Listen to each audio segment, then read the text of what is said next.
also known as Nine, and I play mid lane for Business Associates. Hello, my name is Hyde. I'm playing for Boom, and I'm playing support 4.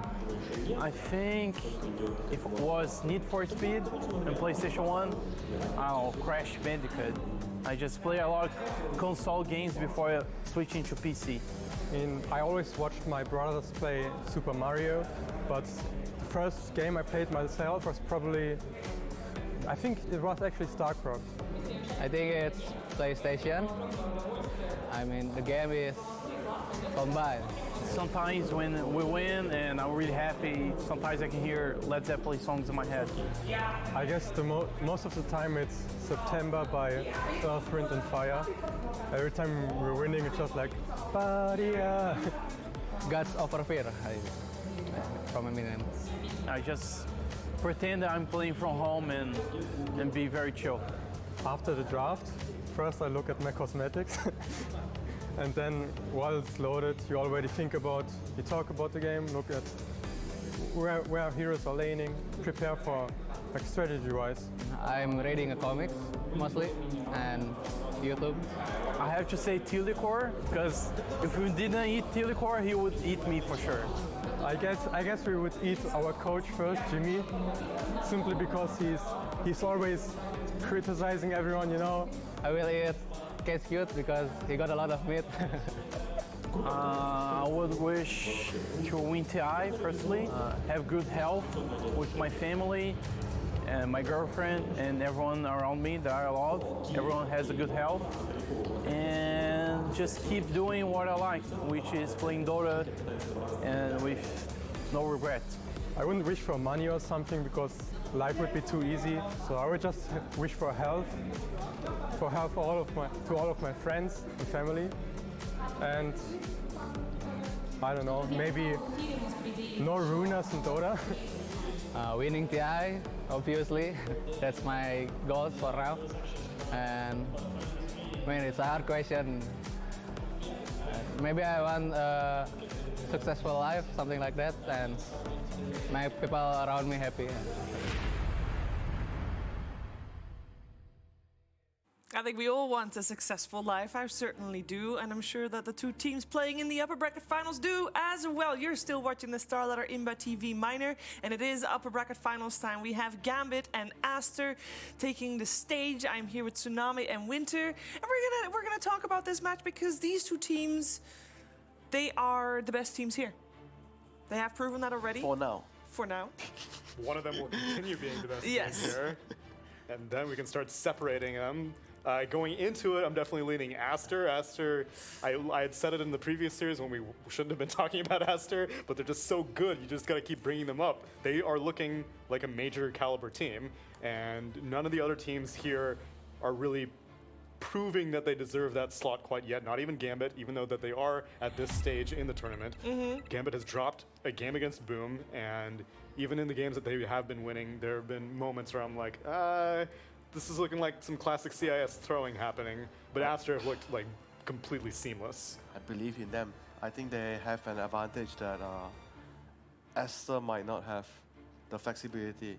But today we did see the lane swap where SCCC went mid, Yep. but we could tell that he wasn't really very comfortable. He didn't do so well in the laning phase.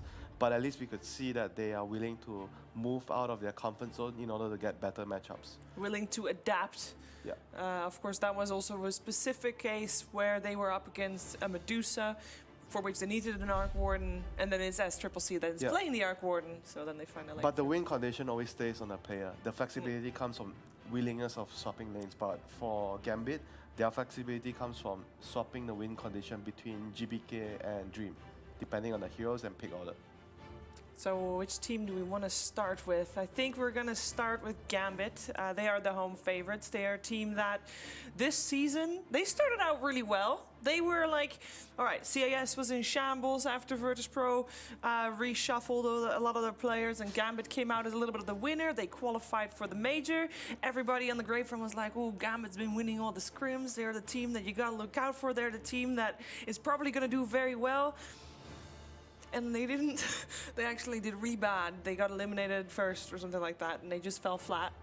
And it's been a little bit of a rough road.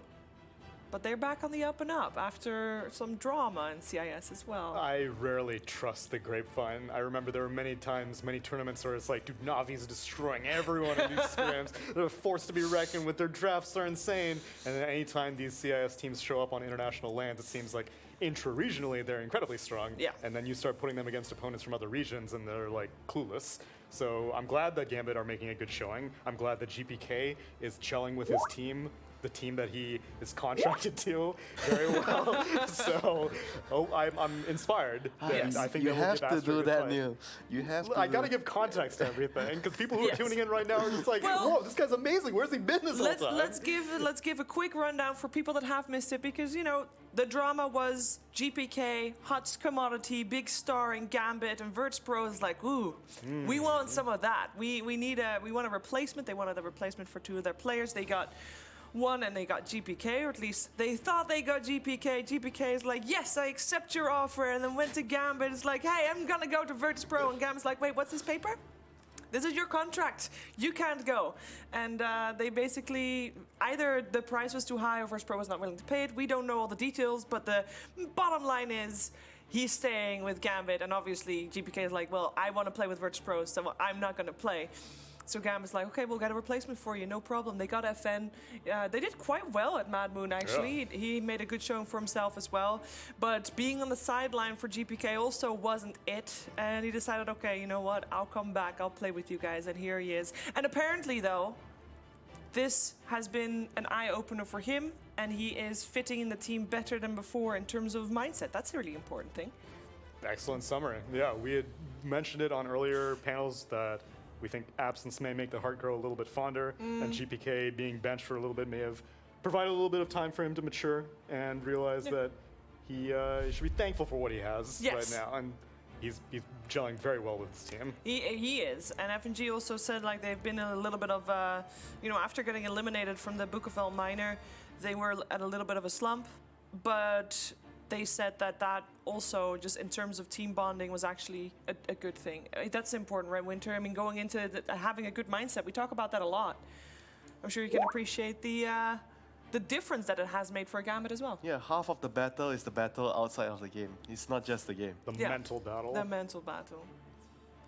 I mean, for him, he's a young player. Yeah. As long as he's willing to accept what he did wrong, you're gonna make mistakes one way or the other. It's just part of life. And he's just willing to sit back, learn, and maybe he did apologize to his teammates for what he did wrong. And everyone just had more trust with each other. If anything, it might have been a blessing in disguise that he actually screwed up that time. It could be. Now, they're going up against Aster, who has not dropped a single game and has looked like an absolute dominant team. I do want to point out that Aster has been the same the whole time this season, apart from one thing. They... QQQ. Well, yeah, it's QQQ, but rather they let go of Mikasa after the after their last major, I believe, and then they replaced him with QQQ, but QQQ couldn't be here, so they replaced QQQ with Lanham, but that is... Jeez, what a downgrade. No, that is like the fresh win, because at the majors that they've come 9th, 12th, or both of them so far, and even though that's not bad, that's not where they want to be. I feel like they're performing better now than what they did at those majors. It might just be the opponents they're up against, or it might be that the fresh blood in a different coach made the difference. And they found what works for them, with especially with having Boboka and Fade. They kind of have two position fours. Yeah. So they were like swapping the roles around, trying out which fits better. I think they moved it several times, 2 or 3 times, but right now they are in their origin. I think this was the original setup with Boboka on 5 and Fade back on 4. Yeah, they swapped it around a couple times, you're right. And I feel like they're still flexible with it now as well, based on the heroes they go for. Could be, but I think most of the time this is going to be the setup unless someone can't play a certain hero. Sure. Yeah, that might happen. But How- having a new coach helped them as well. Like you could see with their results, everything's like changing for the better. Mm-hmm. And they are very clear in how they want to play the game. I think apart from the 2 supports, SCCC has shown a lot of improvement as a carry as well. Makes a lot less mistakes and is much more reliable for his team. Yeah, that was the most depressing thing to me about him transitioning away from the Why? mid role. No, because he was such a good mid originally, and then he moved to carry, and he just sucked. And I was like, what is going on? You're like, I thought it would have been a natural transition, but he was always a very playmaker-heavy mid, and I think he was trying to be like a playmaker carry, and it just didn't fit him. And now he's kind of okay being a farmer carry, and he's doing a great job now. It's also his teammate though, because their mid player, Tran, he's also a playmaking mid. Yeah. So if he does the playmaking carry, then what's gonna happen? Who's gonna Right. win the game? Who's the strongest hero then? Yeah, then that doesn't create a semblance of balance in a team. So he has to do what he has to do to win the game. We agree that on the side of Gambit, like the win condition hero or the player that gives you the win, that grants you the win, is most likely GPK. He's the one that's going to be set up for success. On the side of Aster, we've talked about it being SCCC. Now, with the mid lane being the one for Gambit, doesn't that mean that they are going to get a head start? And if they can, like, so far, Chuan hasn't had the greatest day today. He had a great tournament, don't get me wrong, but he did struggle a little bit today, even though their team won. I kind of feel like that puts Gambit at a little bit of an edge in the game. Yeah, I think I can see why you say that. But I think they could compensate a little bit by swapping lanes for better matchups, so they don't really do that bad in the laning phase, since they did it one time today. So I assume they're going to be willing to do it if it's necessary for them to get out of the laning phase better. I think GPK is still just mechanically superior to both SCCC and Chuan. So Yeah, but if the matchup is better, so they probably won't lose their lane so much. yeah, then you can maybe swap it around a little bit, but I mean, it helps for the captain if they know you can swap lanes. yeah, for drafting It's purposes. easier. Yeah, it's easier to draft around it. His Shadow Fiend on GPK is especially what I'm excited to see if they can somehow shove it into the draft. You think that's his best hero? I think for it's, now? at least what we've seen at the tournament, I think it's his best hero. Really? Why? What would you go for? He kind of can play anything, right? He can can. play so many different Yeah. heroes, I agree. I mean, his Shadow Fiend is good too, but for example, even though he's not playing this tournament, I think no one is a better Shadow Fiend. Or is that an unfair comparison to make? That is, I'm saying that out of any heroes that they give GPK, I think the one that I would be happiest if I was Gambit is if GPK is on a Shadow Fiend. If they can somehow get that on, if they can somehow justify it with their draft, then I think they will be the most pleased. If they have last pick, I think I could see that happening more. I think And it's if they're- Kunkka's if they're first pick, they're probably. I mean, they could still do it when you're first pick. Maybe you can go for Clockwork opening a floor with SF, and you can help the SF get a good lane. I think his Kunkka is good, but his Kunkka can't single-handedly win games like That's his Shadow true. Fiend can. All right, so let's talk heroes a little bit. What are the highest contested heroes here coming into this best of 3 series? They both actually play very different heroes. Yeah. Though. Yeah. These two teams play very different heroes. Their supports, they are also very different. Acer likes their occasional Shadow Shaman on position 4, whereas Gambit's position 4 is like more, I think, more about the strength in roaming, like Clockwork, Nyx, Shaker. Shaker. The way they are playing is they are going to try to focus a lot on their other two cores, the mid lane and the safe lane. So they kind of prefer to have more of like a hero that can roam and set up kills. I think the only overlap may be And- Oracle. Yeah, maybe. And Esther prefers like more like a well-balanced like draft. Like they just pick what they feel like they need in the draft. Aster's very checklist. I think they have, Yeah. they have a Yeah, lot of yeah. things on their checklist. Whereas Gambit are like, We want to GPK play. is We my want to. checklist. Yeah, we want to play like this, and GPK can win us the game. Now, a hero that Gambit actually likes a lot now. We haven't seen Aster touch both Enchantress and Chen actually. Enchantress not the case for Gambit this game so far, of this tournament so far. But for example, we've seen FNG on the Chen today. Very comfortable hero for them. Battle of the supports once again. Yeah. Enough of the cores. It's time for the supports to show us True. their worth. I mean, it feels a little unfair because you're comparing Baboka and Fade to XS Vampire and FNG. And that just feels like a mismatch. yeah, and I mean, Why? Why mismatch? Excess Because- Vampire's on the come up though. That is true. That is definitely true. He was one of the, or considered to be one of the weaker. And Fade's half retired. What? What? No, he's unretired. I mean, everybody in the Chinese scene, you know, retires for a couple weeks and comes back. That's what Fade did too.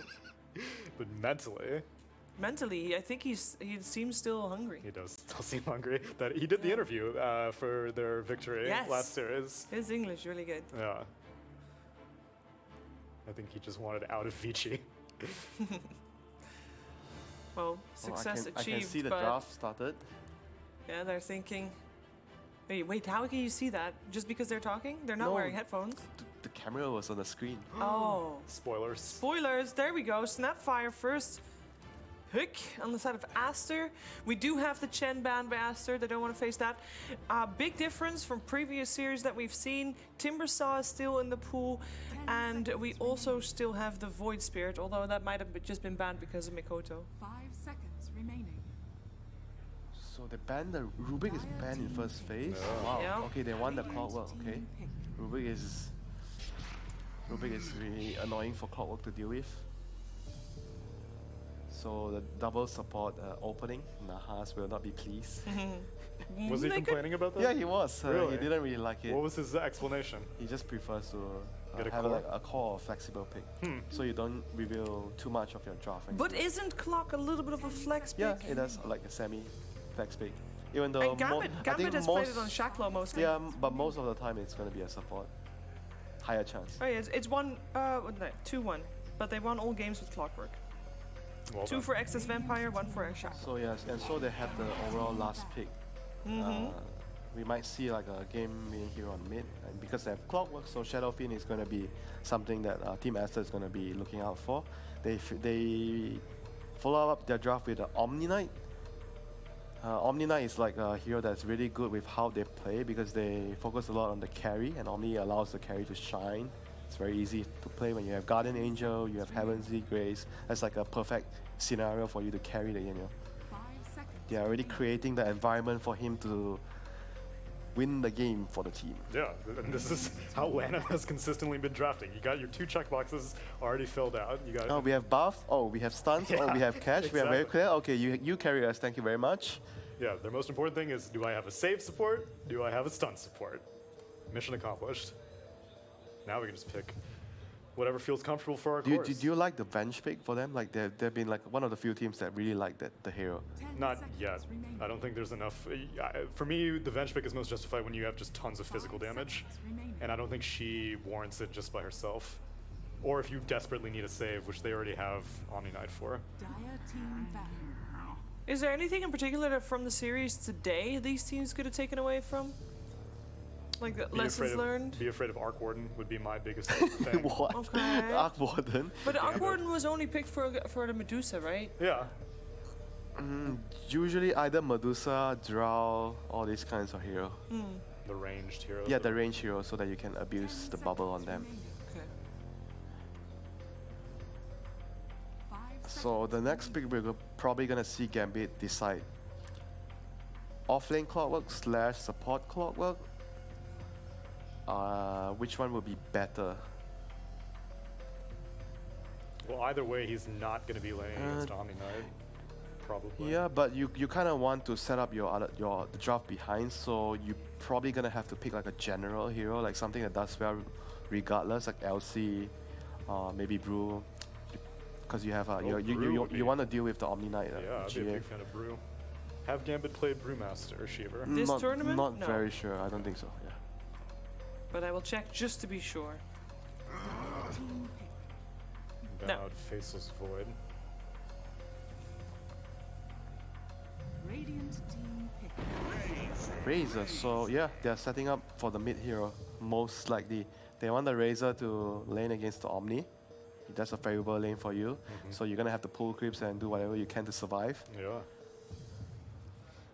And could go mid. It's still flexible for them. They did run it mid.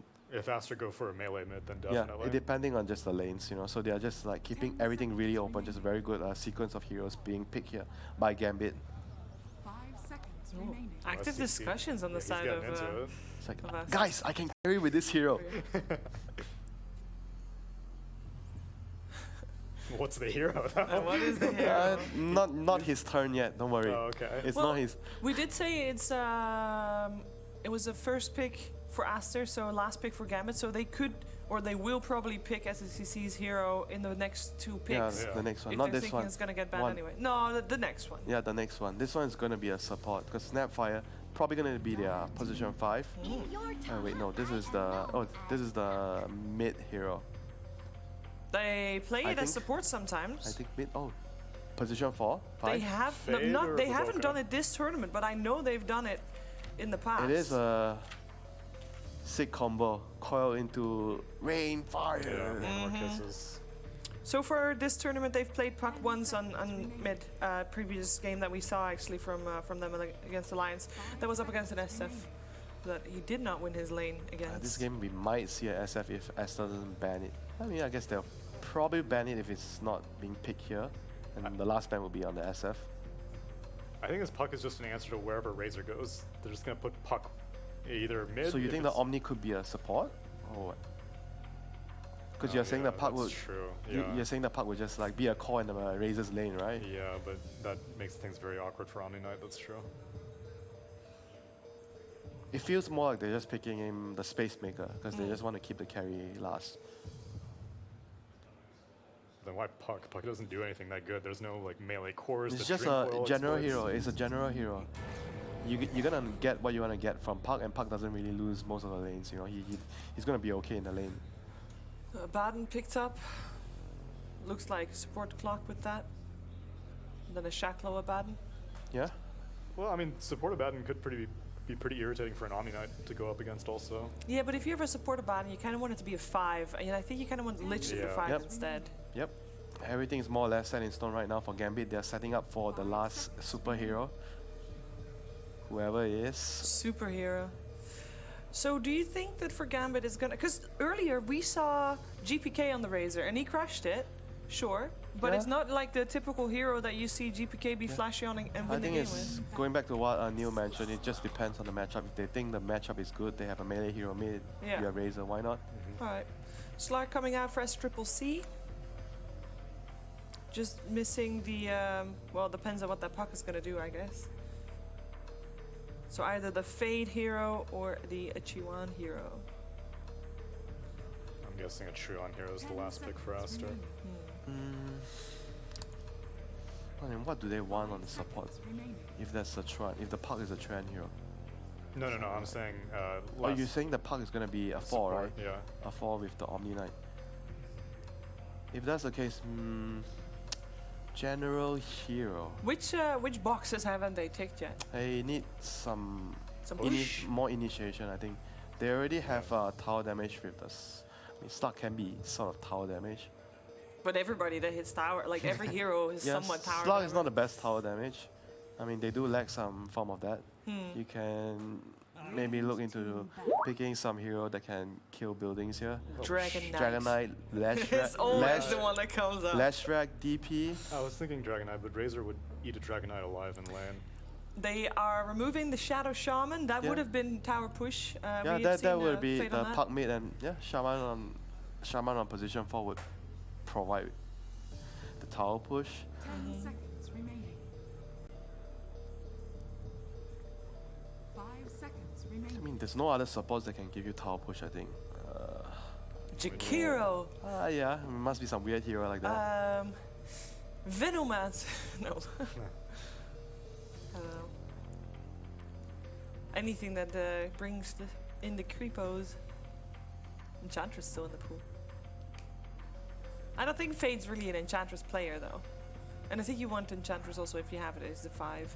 But let's see what they go for. They have still got a full minute in bonus time, and you know that Lanham will take that time to talk to his team about plan. Yeah, he's crunching the numbers. Oh yes. Yeah, but I feel like maybe we are overthinking about the tower damage, you know. If they Yeah, have enough probably. team fight, they can always win the team fight and kill the enemy team. Then you don't have to worry about it when everyone is dead. So you you can want just the- kill the buildings. You want the initiator then right now?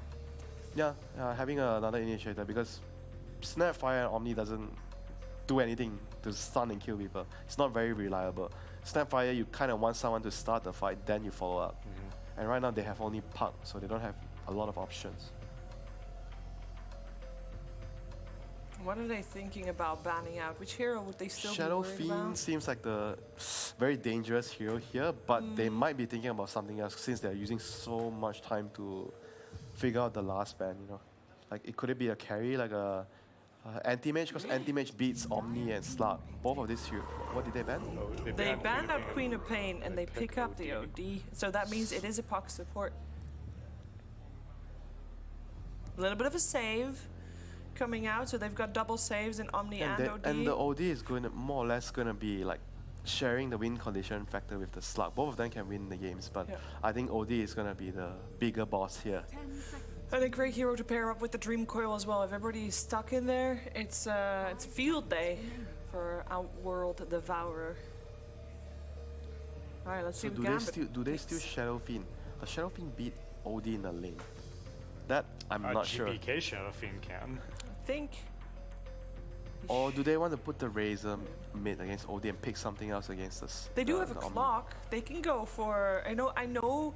Clockwork support don't like to go cogs level Yeah, 1, but they it's kinda can bad. secure the lane for the Shadow Fiend regardless. And when you do that, the only thing you can do in the lane is to cog the creep, so the creep is nearer to your tower. They go for Storm. That's a GP hero. I like it. So who's Razor laning against now? It's the Omni Omni Knight. Knight. Omni Knight, yeah. And Storm is that's- gonna be That's great against for OD. Dream. Yeah, and Storm is. Because they don't have much catch apart from Coil. The Storm is free to run around and do Storm things. They got the silence. Maybe not ideal. Not but very reliable. No, not very Sure. reliable. If he has the yields, then it's so difficult to kill him. And they've got a Baden Shield as well. You guys are seeming quite happy with Gambit's draft. I didn't say I was unhappy with Aster's draft, though. This is true. Which draft are you happier with? Yeah, they both have similar drafts in the sense that they both have two cores that could share the role of being the game winner because they both couldn't really find that one hero because of how the draft is going about. So no one actually has that one strongest hero. Right now it's shared between the 4 heroes. I think it's just either Storm Spirit on Gambit or Slark on Aster are ultimately going to be the strongest heroes. I think OD and Razor are going to be playing more of the utility support roles to enable these two other I mean, it heroes. depends on the lane though. If OD gets a good lane, I think there's a chance he might also be able to become that strong hero. Yeah, I guess that's true. But Storm Spirit can't be utility. He is going to have to outcarry the Razor on his own team. He's going to have to be more significant in winning the game than his Razor will be. He's gonna be big. He's got to be big. Yeah, I mean, they picked it. It was the last pick. They knew what the mid lane matchup was going to be. So let's look at the lanes. Who has the better lanes? If we can't decide with the core, I think Gambit that- has a Lich and a Clock support, and then the Snapfire and Puck support. I would favor Gambit because yeah, Lich. I think Lich is a stronger laner. And it's Razor versus a melee hero. Puck and Snapfire are not that far behind. They are as strong, I think. Like, but it's a difficult one. I'll go Gambit. All right. You wanna split the panel? You wanna join Tsunami on the Gambit train? But I think Lich is like stronger, and it's gonna be that hero is gonna give them the extra edge in the laning phase to allow their cause to shine. And we talked about how important it is this series that the supports outdo each other to allow their cause to win. So, Gambit. All right. Well, let's find out if my analysts are correct and hear from OD Pixel and Lacoste. Yeah, thank you, Shiva. Looking for this one. It should be a great one, Lacoste, right? Gambit versus Aster to see who's going to be able to take that one more step closer towards the grand finals and towards the major. The drafts are done. What are we reckoning, Lacoste? Anything that sort of stands out to you as any potential problems for either of these teams or something that looks particularly strong? I'm going to quote you, the one thing you said before the last pick, like Storm into Puck into Slark. These are like 2 leashes and they don't have like a real save. Yes, you have a Baron to buy some time, but look at the amount of save on side of Aster. You have Cookie, you have Astral Imprisonment, and you have Omni Knight with 3 saving spells. So they need to not fully commit on side of Gambit. Also, I don't think Clockwork is going to be that useful this game. You have Cookie to get outside of the cog. Same goes for Puck. OD needs to build 4 staff in this game. Slark can just bounce. I'm a bit worried. Both of these lineups are limited on stuns, and Aster has more catch.